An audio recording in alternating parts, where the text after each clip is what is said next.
What's interesting to me is it happens June 23rd, 2004. So he has like a year off. You think he was just using that time for to heal up? I mean, it's 14 years off, 14 months off.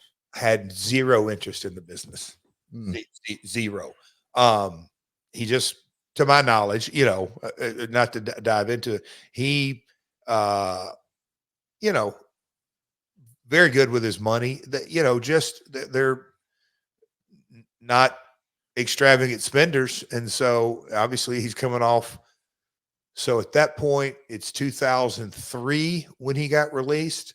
So a 5-year run, 4 or 5-year run of good money. Prior to kids, I'd say he was doing all right. But no, he just had zero interest. That image you just popped up there when Marcus put it up there, I can remember. And folks, lots of pops. And I think I talked about this a couple of weeks ago when we tried to do this. I still believe that's the loudest sustained pop the Asylum ever had. It was deafening, and it kept going and going and going. It was something. He milked it for all it was worth, but he didn't have to milk it. That sounds like he was trying to pull it out of him. They were ready to see him. Mega star. Probably the biggest pop in TNA history at that point. Oh, without question. And, we had gone through several surprises and, all that kind of stuff, and debuts and storylines and all that. But they were our audience by that point. So this is, God Almighty, it's hard to imagine. So this is our 2-year anniversary. Yeah. So 2 years in, the TNA faithful definitely had begun to grow, and they knew who AJ Styles was, and they knew who, the stories and the NWA title and the Raven and Jarrett and Truth and 3 Live, whatever it is, they kind of knew our cast of characters. But for Hardy to be coming in, arguably in the prime of his career, was mega deal. Meltzer, of course, would say that you guys were pushing him on the program as being the hottest free agent in wrestling, and he hoped that this wasn't going to be a Hogan tease, and that you actually were going to be able to bring him in and not just push a guy who left. But Hardy allegedly, according to the Observer, was telling people he was thrilled with the crowd response and that he hoped to be back on a weekly basis. Dave would continue to write, quote, Hardy agreed to do the match on the Sunday before the show. Remember now, this is when TNA ran on Wednesday nights. After the company officials found out Kid Cash had a broken lower leg, Hardy got an incredible reaction, one of the biggest in company history. They didn't boo Styles, but it was clear that once they saw Hardy, WWE mid-carder, as a real superstar. Hardy, considered a little guy in WWE, was way bigger than Styles, considered a medium guy in TNA, which only shows the illusion of size and that it's all perspective. Hardy had not trained at all and didn't show much other than he was in the right place all the time, and Styles stuff looked good. So yeah, the note about size is something that was always discussed with AJ. He's proven since that doesn't really matter. But it is cool to know that this was originally supposed to be Kid Cash's match. When Kid Cash goes down, are you thinking, let me just take another stab at this, and you're surprised when he's receptive? Or was this the long-term plan? You just needed an opponent for him?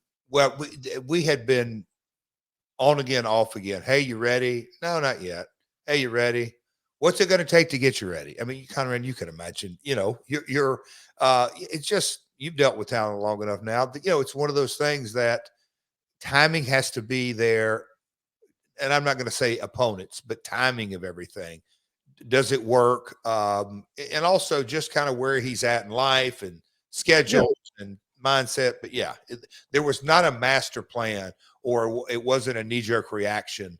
Cash is out, we got to have him now. It just by the way, it almost didn't happen.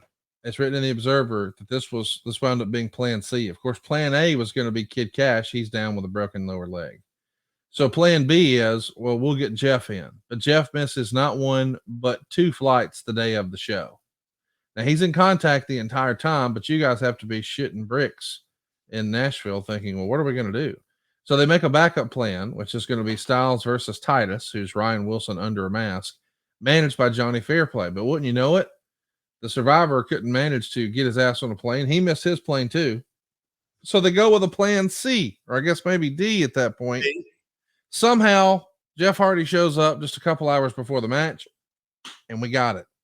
And it is interesting to think about, considering their success later in wrestling, that Jeff Hardy's first match in TNA was against AJ Styles. Fitting, since AJ was sort of Mr. TNA.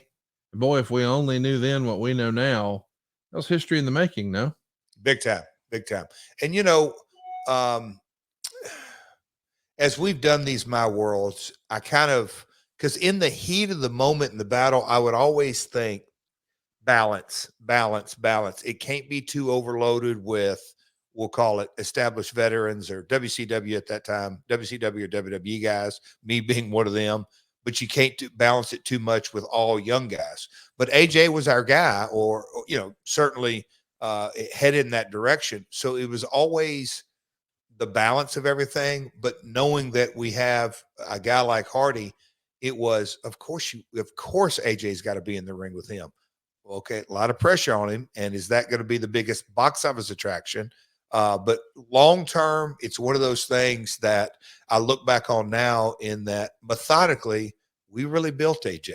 We over the years we really built him from 2002 to 2008 and 9. It was just a consistent build. And what was interesting too is it's written in the Observer.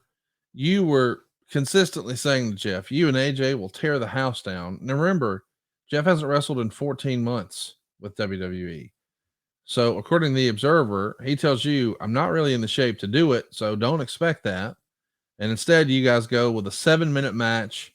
The idea being that fans will be excited to see Jeff Hardy, and they'll be able to put the heat on Kid Crash for screwing up this dream match when he gets to interrupt the match when it really gets going. And of course, there was a video that you guys played, which Meltzer described as really being out there, but it was designed and put together by Jeff, so it was important to him. And you guys are positioning him as just, hey, he's a free agent. Let's see what happens. Well, we know he had fun, you had fun, and you get him signed by the July 21st show.